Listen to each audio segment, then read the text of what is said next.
Hello दोस्तों, नमस्कार। स्वागत है हमारे YouTube चैनल पर आपका एक बार फिर से नई वीडियो के साथ। आज हम बताते हैं आपको कि धान की थ्रेसर ट्रैक्टर चलित रीपर के पंजीयन होना होगा स्टार्ट। इनको आप कैसे कर सकते हैं, वो भी घर बैठे ऑनलाइन आसान तरीके से। इसके लिए आपको कोई से भी वेब ब्राउजर पर चले जाना है और mpdag.gov.in पर चले जाना है। इस पर जाने के बाद आपको जो कृषि अभियांत्रिकी विभाग की पहली वेबसाइट मिलेगी, इस पर ही आपको क्लिक कर देना है। जैसे ही आप इस पर क्लिक करेंगे, आपके पास एक ऐसा इंटरफेस सामने दिखाई देगा। ये कृषि यंत्र अनुदान किसान कल्याण तथा कृषि विकास विभाग द्वारा संचालित है। इस साइट पर आपको कृषि यंत्र के बारे में जानकारी मिलेगी। कृषि यंत्र और सिंचाई उपकरण, अभी कृषि यंत्र की जानकारी मिल रही है।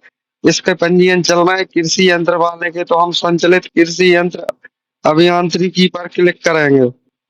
जैसे ही आप इस पर क्लिक करेंगे तो महत्वपूर्ण जानकारी आपको पॉपअप विंडो में दिखाई देगी, जिसमें लिखा होगा 17/8/2025 से ई कृषि यंत्र अनुदान पोर्टल पर स्वस्थ हाई ग्राउंड क्लियरेंट स्प्रेम के कुछ जिलों में इसके पंजीयन हो रहे हैं। अभी हमारे इधर चल रहे हैं थ्रेसर, धान थ्रेसर, मेज सेलर, मक्का थ्रेसर, थ्रेडर, मल्चर इत्यादि के इधर पंजीयन चल रहे हैं, जिसके लिए आपको कुछ महत्वपूर्ण दस्तावेजों की जरूरत पड़ेगी। आपको आपके नाम पे कुछ जमीन होना चाहिए और कृषि यंत्र जैसे पेडी थ्रेसर, धान थ्रेसर के लिए आप आवेदन करना चाहते हैं, तो इसके लिए आपको 5,000 रुपए का डीडी यानी बैंक ड्राफ्ट बनवाना अनिवार्य है। और आप अगर मेजर सेलर मक्का थ्रेसर के लिए अनुदान कर रहे हैं, तो इसके लिए भी आपको 5,000 रुपए का बैंक ड्राफ्ट बनवाना अनिवार्य है, डीडी बनवाना अनिवार्य है। ये किसी भी बैंक की डीडी इसमें मान्य है। और थ्रेडल मल्चर हेतु आप आवेदन कर रहे हैं, तो इसमें 5500 रुपए की डीडी आपको बनवाना पड़ेगी। कृषि यंत्र रीपर, स्वचालित रीपर या ट्रैक्टर चलित रीपर के लिए आप आवेदन कर रहे हैं, तो इसके लिए आपको 3,300 की डीडी बनवाना अनिवार्य है। चलो अब हम आवेदन करते हैं। इसके लिए पॉपअप विंडो को करते हैं क्लोज और अनुदान हेतु आवेदन करें 2025-26 अप्लाई नाउ पर क्लिक करते हैं। जैसे ही आप इस पर क्लिक करेंगे, अगर आप पहले से ही रजिस्ट्रेड किसान हैं, तो आप पंजीकृत कृषक पर क्लिक करके अपना आधार नंबर डाल के लॉगिन कर सकते हैं। अगर आपका अभी तक आपने इस वेबसाइट पर पंजीयन नहीं कराया है, तो आप कृषक पर नवीन पंजीयन पर क्लिक करके बायोमेट्रिक डिवाइस की मदद से आपका आधार नंबर डाल के और आप मोरफो L1 या मोरफो या फिर नेट गेन नेट गेन की मशीन द्वारा आप अपना पंजीयन कर सकते हैं। चलो, मेरा पहले से ही आवेदन है, तो मैं इस पर अपना आधार नंबर डाल के और पंजीयन करके आपको दिखाते हैं कुछ ही आसान स्टेपों में। दोस्तों, वीडियो को पूरा देखना, तभी आपको कुछ समझ आएगा, वरना आप स्किप कर देंगे वीडियो तो आपको कुछ समझ नहीं आ पाएगा। चलिए, हम अपना आधार नंबर इधर एंटर करते हैं। आधार नंबर एंटर करने के बाद आधार सत्यापन पर क्लिक करेंगे। जैसे ही आप आधार सत्यापन पर क्लिक करेंगे, आपके रजिस्टर्ड मोबाइल नंबर पर ओटीपी चली जाएगी।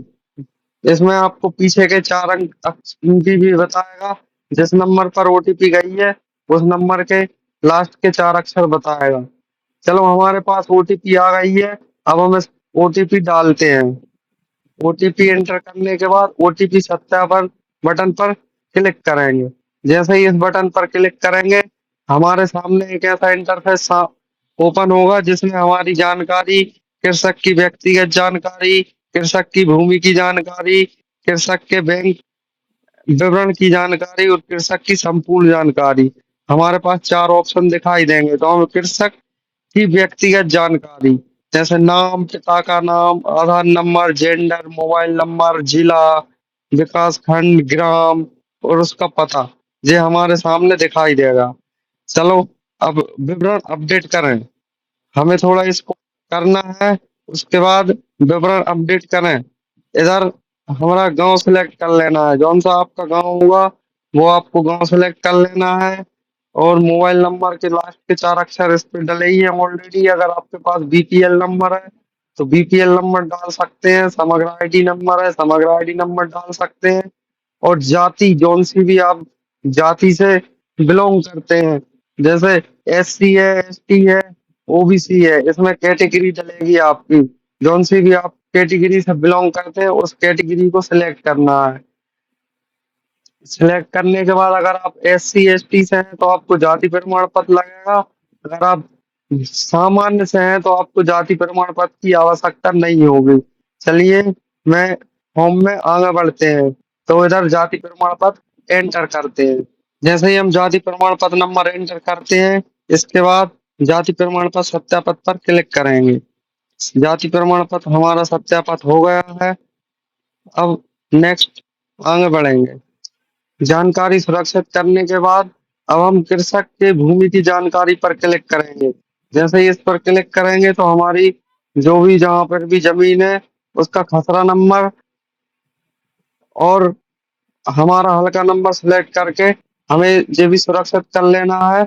और कृषक के बैंक विवरण की जानकारी पर क्लिक कर देना है। जैसे ही कृषक की बैंक विवरण जानकारी पर क्लिक करेंगे आपको उसकी बैंक की जानकारी दिखाई देगी। उसमें नाम, अकाउंट नंबर, बैंक जौन सी बैंक में खाता है, जहां पर भी बैंक है उस जगह का नाम और आईएफएससी कोड डाल के सुरक्षित करें पर क्लिक करना है। इस पर जैसे ही आप क्लिक करेंगे तो आप कृषक की संपूर्ण जानकारी जो जो आपने विवरण भरा है वो संपूर्ण जानकारी आप इधर चेक कर सकते हैं। पूरी जानकारी चेक करने के बाद मैं घोषणा करता हूँ, इस पर आप क्लिक करके और प्रोफाइल को लॉक कर देना है। जैसे ही आप प्रोफाइल लॉक कर देंगे उसके बाद कुछ समय लेगा और आपको प्रोफाइल आपकी लॉक हो जाएगी। और लॉक प्रोफाइल होने के बाद आपको अनुदान हेतु आवेदन पर क्लिक करना है। इस पे जैसे ही आप क्लिक करेंगे आपको कृषक की व्यक्तिगत जानकारी दिखेगी। और इधर आपको यंत्र की पात्रता, आप जिस में भी पात्र हैं वो पात्रता आपको दिखाई देगी। जैसे मुझे अभी मैं पात्र हूँ बलराम तालाब drip system mini sprinkler set और स्प्रिंकलर सेट अन्य अन्य अलग अलग योजनाओं में जैसे प्रधानमंत्री कृषि सिंचाई योजना और राष्ट्रीय मिशन ऑन ईडीबल ऑयल। चलो मुझे मल्टी थ्रेशर का पंजीयन करना है तो मैं पैडी थ्रेश धान थ्रेशर का पंजीयन करते हैं। इसके लिए आप आवेदन पर क्लिक करेंगे। आवेदन पर क्लिक करने के बाद आपको पर कुछ ऐसी जानकारी दिखाई देगी।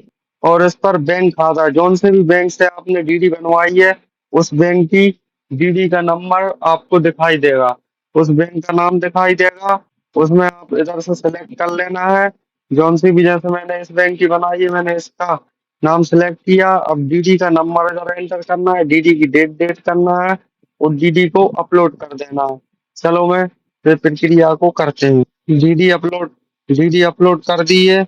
अब इसके पास ट्रैक्टर का रजिस्ट्रेशन अपलोड करना पड़ेगा। ट्रैक्टर की आरसी के लिए ट्रैक्टर की आरसी पर क्लिक करना है और ट्रैक्टर की आरसी अपलोड पर क्लिक कर देना है। दस्तावेज अपलोड हो गए हैं और आवेदन करें पर क्लिक कर देना है। जैसे ही आप आवेदन करें पर क्लिक करेंगे तो आपका आवेदन सक्सेसफुल हो जाएगा और एक प्रिंट आपको निकालने की कहेगा तो आपको प्रिंट निकाल कर अपने पास रख लेना है। इसके बाद आपकी लॉटरी में नाम आएगा, मोबाइल पर मैसेज आएगा। जब भी लॉटरी आएगी तो आप उसमें देखकर चेक कर लेना है अपना नाम और अपने डीलर का चयन कर लेना है। ठीक है दोस्तों, आज की वीडियो में इतना ही। मिलते हैं किसी नेक्स्ट वीडियो में, तब तक के लिए नमस्कार।